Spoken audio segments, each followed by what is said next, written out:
معاشرتی لحاظ سے جو ہمارے ہاں برائیاں پائی جاتی ہیں ان میں ہم نے کل 2 چیزیں پڑھی تھیں۔ تیسرا ہمارے معاشرتی اعتبار سے جو برائی پائی جاتی ہے، قرآن کریم نے اسے بہت احسن انداز میں ذکر کیا۔ یا ایھا الذین آمنوا لا یسخر قوم من قوم عسیٰ ان یکونوا خیرا منہم، اے ایمان والو، کوئی تم میں سے کسی دوسری قوم کا مذاق نہ اڑائے، ہو سکتا ہے وہ ان سے بہتر ہو۔ ولا نساء من نساء عسیٰ ان یکن خیرا منہن، نہ ہی عورتیں دوسری عورتوں کا مذاق اڑائیں، ہو سکتا ہے کہ وہ ان سے بہتر ہوں۔ ولا تلمزوا انفسکم ولا تنابزوا بالالقاب، نہ اپنے لوگوں پر عیب لگاؤ اور نہ ایک دوسرے کو برے ناموں کے ساتھ پکارو۔ بئس الاسم الفسوق بعد الایمان، ایمان کے بعد فاسق ہونا یہ برا نام ہے۔ ومن لم یتب فاولئک هم الظالمون، اور جس نے توبہ نہ کی وہی لوگ ظالم ہیں۔ جس نے توبہ نہ کی وہی ظالم ہے۔ یہ توبہ کا ذکر کس کے بعد آ رہا ہے؟ کہ جس نے مذاق اڑایا، جس نے لوگوں پر عیب لگایا، جس نے برے نام سے پکارا، ان کاموں کے بعد اللہ فرما رہا ہے جس نے توبہ نہ کی وہی ظالم ہے۔ گویا معلوم یہ ہوا کہ کسی کا تمسخر اڑانا، کسی پر اس کے نام کے ساتھ اس کو ہٹ کرنا، عیب زنی کرنا اور برے نام سے اس کو پکارنا، اللہ تعالیٰ نے اس پر ناراضگی کا اظہار فرمایا۔ اب یہ سورہ حجرات کا جو حصہ ہے، اس میں یہ بھی ہو سکتا تھا کہ اللہ تعالیٰ ایک ہی جملے میں مردوں اور عورتوں کو حکم ارشاد فرما دیتے کہ بھئی تم نے ایسا نہیں کرنا، لیکن اللہ رب العزت نے مردوں کو علیحدہ خطاب فرمایا، یا ایھا الذین آمنوا فرما کر، اور اس کے بعد پھر عورتوں کو علیحدہ خطاب فرمایا کہ نہ ہی عورتیں ایسا کریں۔ یعنی اتنا سنگین معاملہ ہے کہ اس میں مردوں اور عورتوں کو علیحدہ علیحدہ خطاب کرتے ہوئے حکم ارشاد فرمایا کہ تم نے ایسا نہیں کرنا۔ اب اس کی اگر تشریح میں چلے جائیں، اس کی گہرائی میں جائیں، تو عرب میں اس زمانے میں، زمانہ جاہلیت میں رواج عام تھا کہ ایک قبیلے کا شاعر، میری بات پر بڑا آپ نے توجہ کرنی ہے، آپ کو پتہ چل جائے گا میں کس بات کی طرف اشارہ کر رہا ہوں۔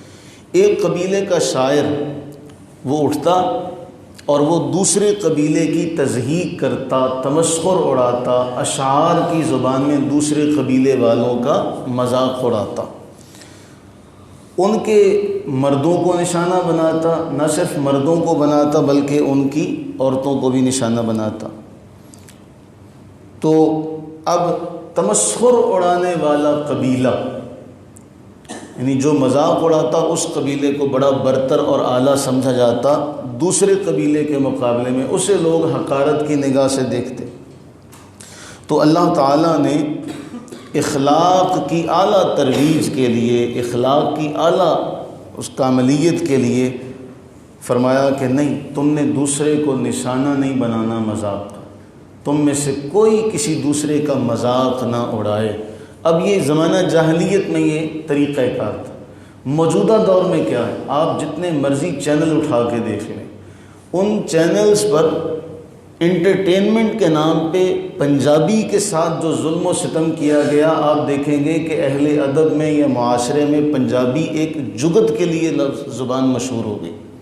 اور یہ کام کس نے کیا؟ ان چینلز والوں نے، کہ اس زبان کو ہی جگت کے لیے مشہور کر دیا، جو زبان اس خطے میں ادبی اعتبار سے، آپ جتنا ادب کا کلام دیکھ لیں وہ سارا اس پنجاب کے خطے سے۔ یعنی اگر آپ ادبی اعتبار سے دیکھنا چاہتے ہیں کہ اسلامی تعلیمات کا صحیح فروغ اشعار میں کس طریقے سے دیا گیا، تو سر فہرست عربی ہے۔ کیونکہ قرآن کریم عربی میں نازل ہوا. اس کے بعد فارسی زبان ہے جس میں لٹریچر بہت زیادہ ہے.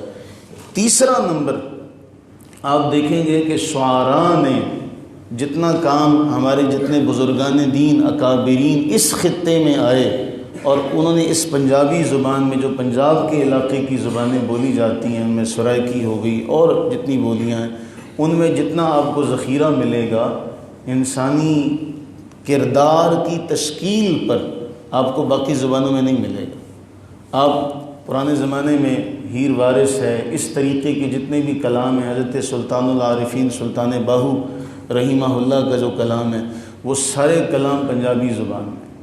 اور موجودہ دور میں ان لوگوں نے کیا کیا؟ ان لوگوں نے اپنے پروگراموں میں پنجابی کو ایک مذاق کے طور پہ تمسخر اڑانے کے لیے اس پنجابی کو پیش کیا. دوسری بات، اب قرآن یہ فرما رہا ہے کہ تم میں کوئی کسی دوسرے کا مذاق نہ اڑائے. آپ جتنے چینلز بھی دیکھیں گے وہ جو لوگوں کو کہتے ہیں جی ہم انٹرٹین کر رہے ہیں، ان میں کیا ہو رہا ہے؟ ایک دوسرے کی نقلیں اتارنے کا باقاعدہ کام شروع ہو گیا، اور کوئی بھی اس سے محفوظ نہیں، نہ کوئی مذہبی شخصیت نہ کوئی سیاسی شخصیت جس کی وہ ڈمی بنا کر اس کی توہین نہ کرتے ہوں، اس کا مذاق نہ اڑاتے ہوں. اگر انہیں اتنا ہی درد ہے، لوگوں سے اتنا ہی انہیں شوق ہے، تو پھر کیا اس زبان میں جو دین پر کام ہوا، معاشرتی اعتبار سے کام ہوا، اسے کیوں نہیں لوگوں کے سامنے لایا گیا؟ آپ اس بات پہ غور کیجئے گا اور اس کی تحقیق کیجئے گا. اگر میں غلطی پر ہوں تو میری اصلاح کیجئے گا کہ آیا واقعی ایسا نہیں ہے کہ ہم نے پنجابی زبان جو تھی اسے اس کیٹیگری میں لا کر کھڑا کر دیا کہ وہ اب صرف لوگوں کو ہنسانے کے لیے باقی ساری بات بولی جا رہی ہے. اس ساری بات کے دوران پنجابی کا ٹکڑا صرف اس لیے بولا جاتا ہے کہ دوسرا ہنس پڑے. گویا لوگوں میں مشہور ہو گیا کہ بس یہ زبان صرف لوگوں کو ہنسانے کے لیے. تو یہ جو تمسخر کا طریقہ ہے اس میں آپ چلے جائیں تو آپ کو یہ بہت سارے مزاج ملیں گے. تو قرآن فرما رہا ہے لا یسخر قوم من قوم، کوئی کسی دوسرے کا مذاق نہ اڑائے. کوئی کسی دوسرے کا مذاق، وہ کسی بھی اعتبار سے ہو سکتا ہے. وہ ایک قبیلہ دوسرے قبیلے کا اڑاتا تھا، ایک قبیلہ دوسرے قبیلے کا تمسخر اڑاتا، تو اب یہ ایک زبان کو اس طریقے سے بنا کر پیش کیا گیا کہ لوگوں کے اندر مشہور ہو جائے کہ جی یہ زبان جو ہے بدتمیزی پر، ناشائستگی پر اور نامہذب اس میں الفاظ ہیں، یہ صرف ہنسانے کے کام آتی ہے. تو یہ ایک بہت بڑی ایک ہمارے لیے لمحہ فکریہ ہے، اور ہم اپنی اس پنجابی کو صحیح سنبھال نہ سکے.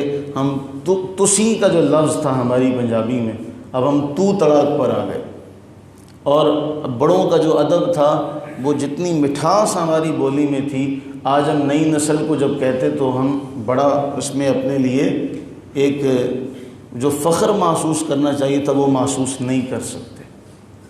تو لا یسخر قوم من قوم عسا کا ایک پہلو یہ ہے کہ زبان کا مذاق اڑایا گیا، اور زبان کا مذاق اڑا کر جو اہل زبان ہیں ان کی تمسخر کی کوشش کی گئی کہ ان کی قدروں کو بھی پامال کیا جائے.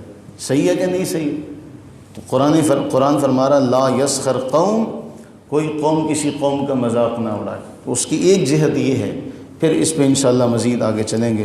اللہ تعالیٰ سے دعا کریں کہ باری تعالیٰ اپنی رحمت کا صدقہ ہمیں ایک دوسرے کا تمسخر اڑانے سے، ایک دوسرے پر عیب لگانے سے، اس کا برا نام پکارنے سے محفوظ و مامون فرمائے. آمین ثم آمین.